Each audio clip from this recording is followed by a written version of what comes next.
The Wizard of Oz by L. Frank Baum. Chapter 1. The Cyclone.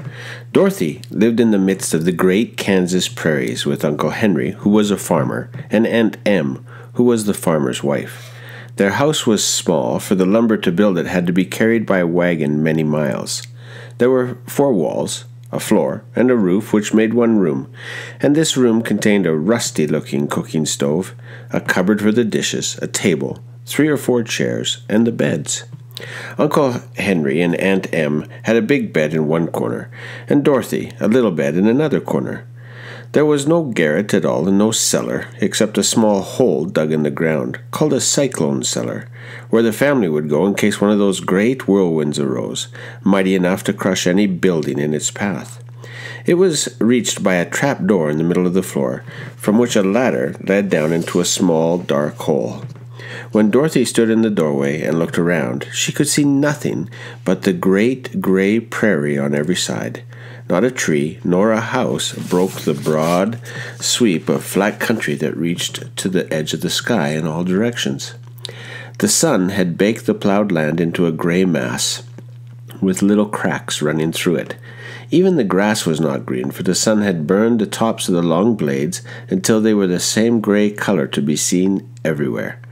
Once the house had been painted, but the sun blistered the paint, and the rains washed it away, and now the house was as dull and gray as everything else. When Aunt Em came there to live, she was a young, pretty wife. The sun and wind had changed her, too. They had taken the sparkle from her eyes and left them a sober gray. They had taken the red from her cheeks and lips, and they were gray also. She was thin and gaunt, and never smiled now. When Dorothy, who was an orphan, first came to her, Aunt Em had been so startled by the girl's laughter that she would scream and press her hand upon her heart whenever Dorothy's merry voice reached her ears, and she still looked at the little girl with wonder that she could find anything to laugh at. Uncle Henry never laughed. He worked hard from morning till night and did not know what joy was.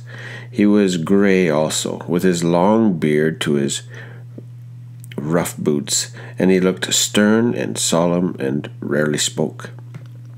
It was Toto that made Dorothy laugh and saved her from growing as gray as her other surroundings.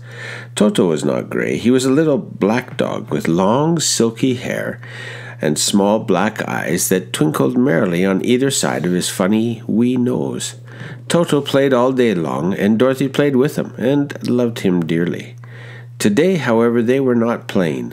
Uncle Henry sat upon the doorstep and looked anxiously at the sky, which was even grayer than usual. Dorothy stood in the door with Toto in her arms and looked at the sky too. Aunt Em was washing the dishes. From the far north they heard the low wail of the wind, and Uncle Henry and Dorothy could see where the long grass bowed in waves before the coming storm. There now came a sharp whistling in the air from the south, and as they turned their eyes that way, they saw ripples in the grass coming from that direction also. Suddenly, Uncle Henry stood up. "There's a cyclone coming, Em," he called to his wife. "I'll go look after the stock." Then he ran toward the sheds where the cows and horses were kept. Aunt Em dropped her work and came to the door. One glance told her of the danger close at hand. "Quick, Dorothy," she screamed. "Run for the cellar." Toto jumped out of Dorothy's arms and hid under the bed, and the girl started to get him. Aunt Em, badly frightened, threw open the trap door in the floor and climbed down the ladder into the small, dark hole.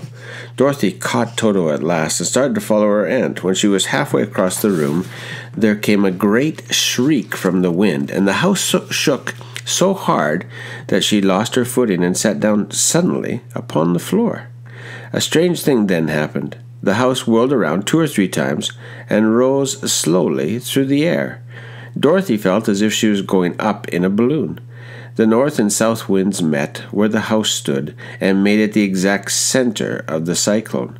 In the middle of a cyclone, the air is generally still, but the great pressure of the wind on every side of the house raised it up higher and higher until it was at the very top of the cyclone, and there it remained and was carried miles and miles away as easily as you could carry a feather. It was very dark, and the wind howled horribly around her, but Dorothy found she was riding quite easily. After the first few whirls around, and one other time when the house tipped badly, she felt as if she were being rocked gently like a baby in a cradle. Toto did not like it. He ran about the room, now here, now there, barking loudly, but Dorothy sat quite still on the floor and waited to see what would happen. Once Toto got near the open trap door and fell in, and at first the little girl thought she had lost him, but soon she saw one of his ears sticking up through the hole. So the strong pressure of the air was keeping him up so that he would not fall. She crept to the hole, caught Toto by the ear, and dragged him into the room again, afterwards closing the trap door so that no more accidents could happen. Hour after hour passed away, and slowly Dorothy got over her fright. But she felt quite lonely, and the wind shrieked so loudly all about her that she nearly became deaf. At first, she had wondered if she would be dashed to pieces when the house fell again. But as the hours passed and nothing terrible happened, she stopped worrying and resolved to wait calmly and see what the future would bring. At last, she crawled over the swaying floor to her bed and lay down upon it, and Toto followed and lay down beside her. In spite of the swaying of the house and the wailing of the wind, Dorothy soon closed her eyes and fell fast asleep.